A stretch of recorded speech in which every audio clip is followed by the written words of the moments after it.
na po sa inyong lahat, ha. Well, 2 araw na po nakakalipas dun sa balita na na-disqualify itong si Karim Khan bilang prosecutor sa kaso ni Tatay Digong. Alam niyo po, no love lost between me and Karim Khan. Yan si Karim Khan po, nung unang pinag-uusapan kung ako'y papasok as defense counsel, maaga pa lang pinahiwatig na niya na mag-o-object daw siya. 2 basehan niya ang pag-object niya sa aking pagpasok bilang counsel, no? Una-una, naging member daw ang kabinete ni Tatay Digong doon sa panahon na sakop ng impormasyon laban kay Tatay Digong at baka matawag daw akong witness. At pangalawa, sabi ba naman yung mga panahon na yon na wala pa akong kaso, no? Kasi ang tanim kaso ko naman, kailan lang, meron daw akong mga criminal cases sa Pilipinas. Sa mga panahon na yon, wala naman, no? Dahil meron lang akong congressional citation of contempt at kailan na lang nagkaroon ng criminal case. So yung tanim kaso nga kasi hindi nila makancel ang passport ko na walang kaso, no? Kaya kinakailangan taniman ako ng kaso, no? So talagang no love lost between me and Karim Khan, although alam nyo, kakilala ko yan. Kasi nga po, napakatagal ko na gumagalaw sa larangan ng karapatang pantao. Totoo naman, yang si Karim Khan ay talagang abogado ng mga biktima ng mga paglabag sa karapatang pantao at kaya naman siya na-designate as prosecutor, no? Now, unang-una pag-usapan natin, bakit ba siya na-DQ? Well, kasi lumalabas na noong 2018, yung simula pa lang na may mga testigo na nagsasabi na sila ay biktima ng drug war, ito pa lang si Karim Khan, dahil nga siya ay human rights lawyer, ay linapitan ng ilang mga biktima. At siya ay gumawa ng mga statements sa mga biktima at ito ay pinorward sa Office of the Prosecutor para nga magsimula yung tinatawag na preliminary examination kung saan titignan mismo ng prosecutor kung meron bang sapat na dahilan para mag-proceed sa preliminary investigation. Now, inaamin niya ni Karim Khan. Pero ang sinasabi niya, yung kanyang involvement hindi naman daw major. Medyo paggagawa lang ng statement, pag-i-interview ng witness, at ilang testigo lang yon kung hindi ako nagkakamali. No? Mabibilang ata sa daliri ng isang kamay. No? Now, ang sabi naman ng prosecution, well, yan ay pwede pa rin maging dahilan kung bakit siya magiging bias. Now, marami nagtataka. Prosecutor siya. Kinakailangan niyang patunayan yung pagkakasala ni Tatay Digong. Bakit aakusuhan siya ng bias kung siya ay naging abogado ng mga biktima? Well, dyan po papasok yung sinasabi natin na inquisitorial system na pinapatupad sa Europa at napapatupad sa ICC. Ang prosecutor po, ang papel niya, hindi lang para magpakulong. Ang prosecutor, ang papel niya ay magbigay ng katarungan. Ibig sabihin, kung meron siya nakikita mga ebidensya na magpapatunay na walang sala ang isang akusado, dapat yun, ilabas niya at gawing dahilan para siya ay mag-dismiss ng kaso. So, hindi po ibig sabihin na palibasa siya ay prosecutor, siya ay magkukonvict at all means, gaya ng ginagawa ng mga piskal Pilipino, no? Na pati ako, tinaniman ng kaso para lang magkaroon ng kaso sa korte at makancel ang aking passport, no? Dito po sa inquisitorial system, dahil ang prosecutor ang siyang kakalap ng ebidensya para malaman kung mayroong sapat na or good reasons para magkaroon ng warrant of arrest, ang prosecutor ay inaasahan na magiging patas. Patas sa mga nagrereklamo at patas sa mga akusado. At meron nga siyang obligasyon na kapag merong ebidensya nagpapatunay na walang pagkakasala ang isang akusado, dapat yan ilabas niya at gamitin niya para nga ma-dismiss. So hindi po guys sa Pilipinas na ang prosecutor nag-i-evaluate lang ng ebidensya na sinusumite ng mga partido. Sa inquisitorial system na sa tingin ko dapat ma-adapt din natin sa Pilipinas, ang prosecutor nang hahanap ng ebidensya. Hindi sila nakaupo na nag-aantay sa mga abogadong magbigay ng ebidensya. Sila na ang hahanap. Kaya importante po na maging impartial ang isang prosecutor dahil ang kanyang katungkulan hindi lang para kumalap ng ebidensya para magsampa ng kaso, kung hindi, protektahan ang mga inosente, no? At kaya importante yung pagiging non-biased. Kasi alam ko marami nagtataka, ano ngayon kung bias yung prosecutor, talaga naman trabaho niya yan na patunayan na nagkakasala. Yun po ang dahilan kung bakit kinakailangan maging non-bias ang prosecutor kasi sa isang inquisitorial system, trabaho ng prosecutor hindi lang mag-convict. Trabaho niya magbigay ng katarungan, ibig sabihin, huwag kasuhan ang mga tao na walang pagkakasala. Yan sana po yung ginawa ng mga piskal sa DOJ dun sa aking sariling kaso. Ngayon, anong naging desisyon ng Korte Suprema? Ang Korte Suprema tuloy na International Criminal Court. Ang sabi ng International Criminal Court, Yun namang batayan kung dapat ma-disqualify ang prosecutor o judge ay hindi naman yung napatunayan ng bias, kundi meron silang objective test. Reasonably ba sa isang nakatingin na isipin ng isang prosecutor ay magiging bias given dun sa mga circumstance na sinasabi, given na siya ay naging abogado sa ilang mga nagrereklamo na biktima di umano ng drug war. At ang sagot ng hukuman, bagamat hindi napapatunayan na bias si Karim Cam at sinasabi nila wala pa rin ebidensya na bias siya, kinakailangan sa mata ng publiko, makasiguro ang publiko na walang bias ang prosecutor.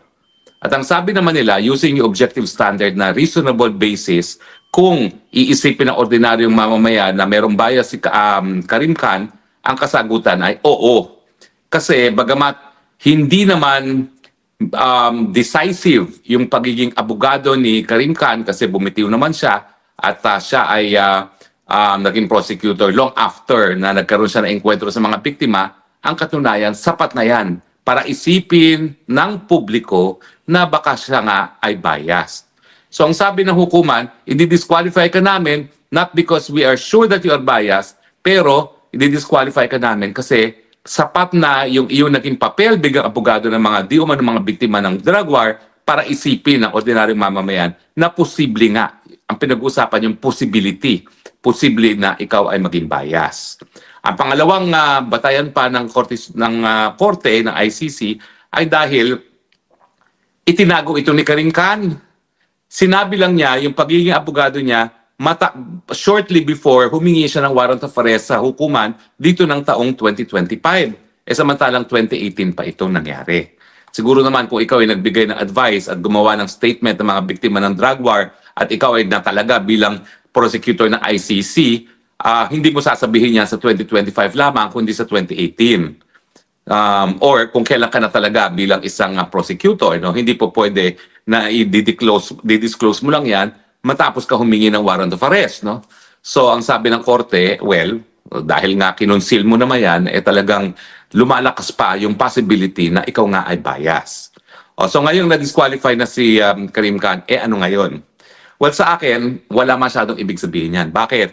Kasi si Karim Khan po ngayon ay naka-leave. Hindi po siya involved sa prosecution ng kaso ni Tatay. Bakit?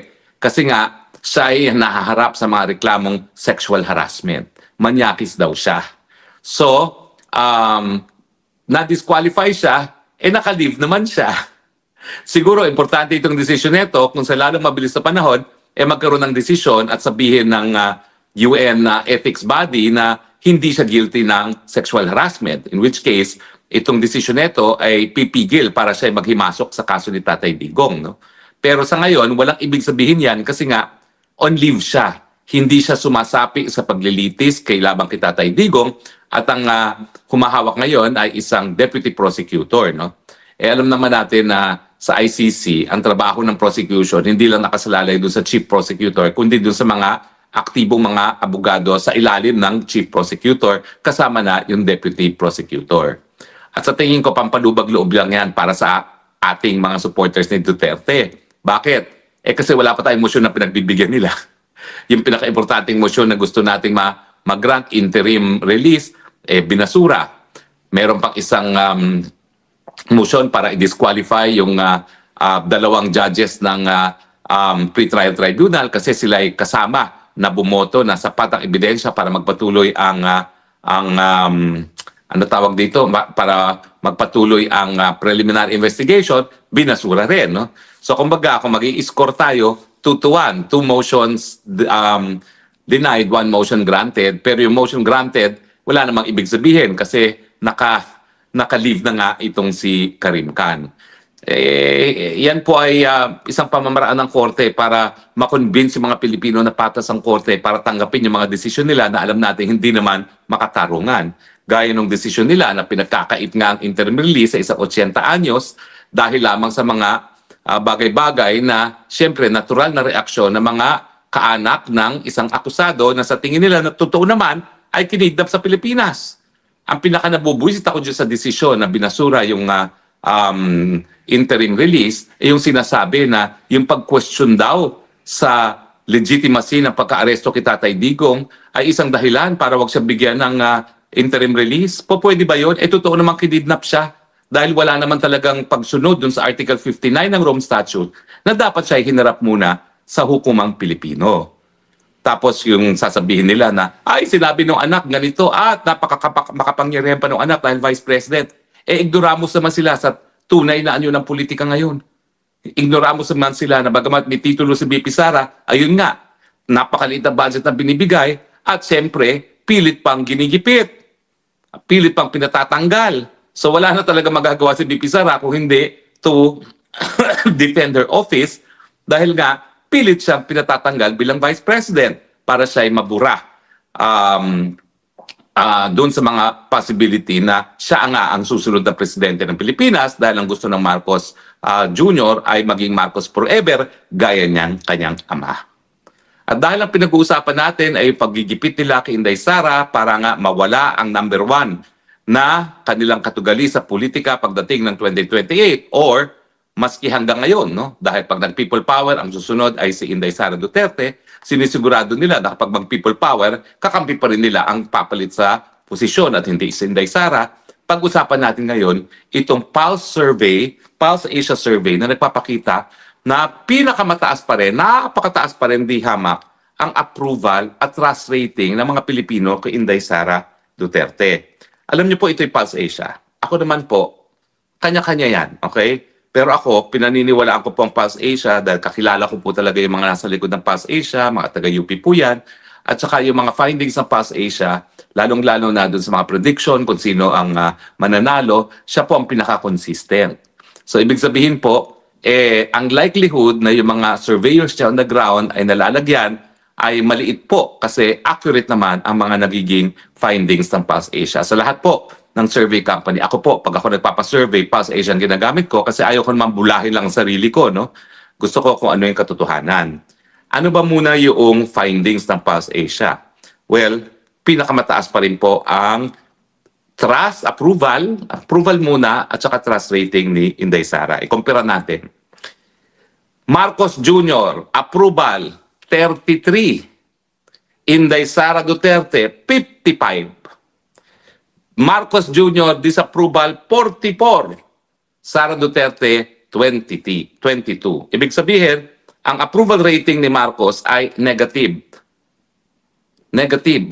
33 lang ang approval, 44 ang against. Ibig sabihin, negative 10.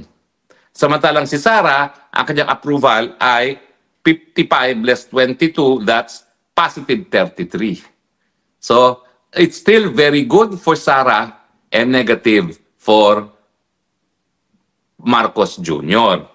Now, pagdating naman po sa approval rating, ito, big trust pala, big trust, okay?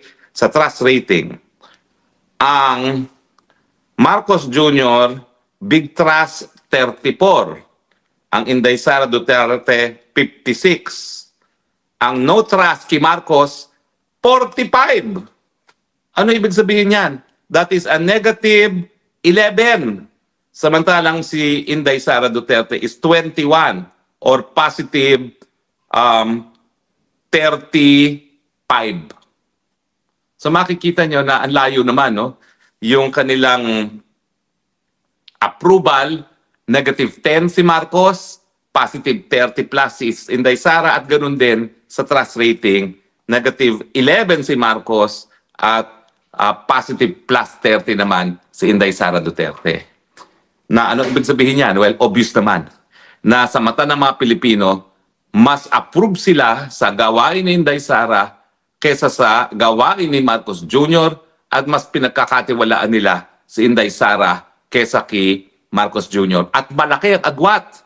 Kasi ang agwat niyan is negative 10 and positive 30, that's 40. That's 40 points ang lamang ni Inday Sara pagdating sa approval at tiwala ng taong bayan. Bakit? Well, nandyan na po yung pinakidnap niya si Tatay Digong. Tingin ko, pinakamalaking factor yan. At dinala rito sa dahig. Hindi naman po pwede ipakidnap mo yung pinakamamahal na presidente sa kasaysayan ng Pilipinas and get away with it. Dahil, ay, wala akong kinalaman dyan, Interpol yan. Eh, alam naman ng lahat na nagsalita ng ICC.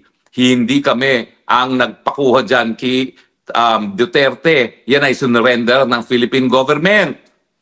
O, pangalawa, yung patuloy na pagtaas sa presyo ng bilihin na walang ginagawa ang Marcos Sr. Natural, ang kinakailangan gumawa ng solusyon dyan, yung presidente, hindi naman yung vice president. Di ba? Ang vice president talaga, kung walang cabinet portfolio, ang trabaho lang niya ay to be a spare tire. Pero ito naman si Inday Sara, hindi naman siya spare tire. Ginagamit niya kung ano man yung napaka-konting pondo na binigay sa kanyang opisina para magbigay ng ayuda sa lahat ng mga nasasalanta ng bagyo, ng lindol at pagputok ng mga bulkan. At saka siyempre, nandun siya nakikiramay sa mga biktima ng ganitong mga kalamidad. At importante, nandun ka nakikita, nararamdaman ang iyong pagsuporta sa panahon ng pangangailangan. Ano pa? Siyempre, si Marcos Jr. kinakaladkad tayo sa kuko ng digmaan na wala naman tayong interes. Samantalang sa Inday Sara, ang kanyang sinasabi, bakit tayo magpapakaladkad sa isang gera na wala naman tayong kinalaman, lalong-lalo na kung wala naman tayong pang-nasyonal na interes para makipaglaban dyan. So, kinakailangan itaguyod yung independent foreign policy. At siyempre, nandyan yung katotohanan na talagang napakahina ng ekonomiya, hindi sapat ang trabaho, at napakaliit na mga sweldo para magkaroon ng komportableng buhay ang mga Pilipino. At sinong sisisihin dyan? Siyempre, hindi naman ang Vice President, kundi ang Presidente.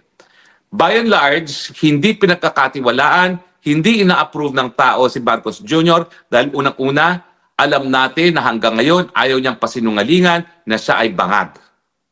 Paano naman tayo magtitiwala sa isang tao na ayaw sumailalim sa proseso na mapapasinungalingan yung paratang na siya ay bangag?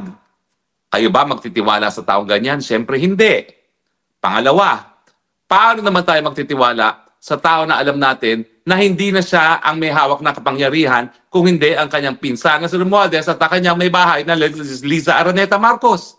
E samantala, siya ang hinalan na presidente, palibhasa, may bisyo, iba ang nagpapatakbo ng gobyerno at ang gobyerno ay palpak. At siyempre, huwag natin kakalimutan, trilyones ang nawala sa ating bayan sa panahon ni Marcos Jr. na 3 taon pa lamang sa korupsyon na nagmula sa mga ghost projects at maanumalyang projects na related sa flood control. Yan talaga siguro ngayon ang pinakamalaking dahilan kung bakit palpak ang trust at approval rating ni Marcos Jr. Dahil sa 3 taon na siya naging presidente, diyan talaga napakalaking paglapa sa pondo ng taong bayan, lalong-lalong na yung pondo na nakalaan sana para maibsan ang problema ng pagkakabaha. On the contrary, ang dami-daming malalakas na mga bagyo ngayon. At ang nangyayari, lumulutang sa tubig baha ang mga kababayan, samantalang nagpapasasa sa posisyon si Marcos at ang kanyang mga cronies. Kaya naintindihan natin na talagang 40-point difference ang trust at approval rating ni Marcos at ni Sara. Kasi simple put, palpak ang Marcos Jr. Kaya naman, dadaling ko na naman kayo sa katotohanan. Hanggang kailan tayo mamumuhay sa isang palpak na presidente na alam natin na hindi lang nagbibigay solusyon sa problema, kundi kumakaladkad sa Pilipinas papunta sa putik. Mag-aantay pa ba kayo ng 3 taon? Samantalang kayo naman, bilang mamamayang Pilipino, ang tunay na soberenya na po pwede magsisante na isang palpak na presidente? Mag-aantay pa ba kayo ng 3 taon knowing na dahil nga siya ay hindi pinasisinungalingan ang paratang na siya ay bangag, wala talaga magagawang mabuti sa bayan yan kung hindi kausapin ang kanyang ama na diktador na matagal nang namatay. Bakit hindi pa natin hayaan na sige, forever na kayo mag-group discussion ng tatay mong patay? Huwag ka na maging presidente dahil yung pagkakausap sa mga taong patay, yan ay hallucination na isang side effect ng chronic cocaine addiction. Yan po isang ayon sa Mayo Clinic webpage. So, ang realidad, tama ang survey ng PulseAsia. Napakalaki ng agwat pagdating sa pagkatiwala ng taong bayan kay Marcos Jr. at kay BP Sara at sa approval rating ni Marcos Jr. at ni Inday Sara dahil super palpak ang Marcos Jr. At ang pag-asa ng bayan nakasalalay kay Inday Sara. Gano'n naman pala po. Napakatalaki ng tiwala ninyo at approval rating kay Inday Sara kung ikukumpira kay Marcos Jr. Bakit hindi pa natin hayaang mamuno ngayon na si Inday Sara? Bakit hindi pa natin sisantihin ang presidente na napatunayan ng palpak? Yan naman po ay aking katanungan sa inyong lahat at tanging sambayan ng Pilipino lang ang makasasagot hanggang kailan tayo mamumuhay sa ganito na palpak ang ating administrasyon. Kung happy kayo sa ngayon, wag po natin alisin si Marcos Jr. Pero kung titignan na natin yung isang survey na naman na nababahala ang tao sa korupsyon at 97% ang lahat ng Pilipino ay nababahala sa korupsyon, bakit pa tayo mag-antay? Ngayon na po, wag na po tayo maging masochist. Alam ba yung masochist sa Tagalog? Ano ba tawag sa masochist sa Tagalog? Yung talagang sinasaktan ng sarili. Alam ko sa Pilipinas, tayo lang yung bansa na pagdating ng mahal na araw ay sinasaktan natin yung mga sarili para maalala yung sakit ng Panginoon na hindi na kinakailangan gawin. Dahil bilang mga Kristiyano, si Kristo na nga ang nagbayad sa ating mga kasalanan. Pero sa pang-araw-araw na buhay, parang ginagawa natin yon. Ang tawag doon, self-flagellation sa Ingles. Sinasaktan natin ang sarili natin. Bakit? Hindi ko alam. Pero itigil na po natin itong self-flagellation, yung pagsasakit sa ating mga sarili. May kapangyarihan po tayo magsisante ng palpak na presidente. Huwag na po kayo magbigay ng negative trust and approval rating sa kanya. Tanggalin na po sa pwesto. Kapangyarihan po natin yan, basta gawin lamang sa mga mapapayapang mga pamamaraan. Di ba po? Otherwise, paulit-ulit yung survey na yan, hindi rin po magbabago ang lagay natin dito sa Pilipinas. Tama na po. Sobra na po. Ako, ang gaganda ng mga comments dito, ha? May mga kumakanta ng Marcos, magnanakaw si Arth EM. Okay? Tapos, ayan, kumakanta nga si Arth EM. Si MJ Amadoy. Si MJ Amador, ano sabi niya? Ang bilis naman kasi. Aray, ayan ba yan? Ang bilis ng mga ano. Maraming salamat kay Jennifer. Dami niyang green hearts. O, di ba? Ako si Art talagang feel na feel niya na Marcos Magnus magnanakaw, no? Tapos ang dami raw trolls na addict dito. Huwag kayong manuod kung nasasaktan kayo. Tama ka naman. Nek-nek nyo. Kung kayo'y nagmamahal pa rin kay Marcos, mahiya naman kayo sa inyong mga sarili. 97% alam na ang problema sa korupsyon ay napakalaki sa Pilipinas. At negative 10 ang approval and trust rating ng inyong Marcos Jr. Pero anyway, alam mo naman sinasabi ko, natutuwa rin ako dahil sa atin, nagkakaroon ng hanap buhay mga trolls. Pero alam mo yung mga trolls na yan, pagamat sila nagsusweldo kay Romualdez o kung sino man, alam naman natin ang tunay nilang sentimiento. Kinagawa lang nila ang trabaho nila. Pero alam nila, tama na, sobra na. So maraming salamat po sa inyong patuloy na pagtangkilik, ha? At hanggang sa muli nating pagkikita, ito po inyong spokes ng bayan nagsasabi, I love you, Philippines. You're the only country that I have. You're the only country that I love. God bless the Philippines. Bye!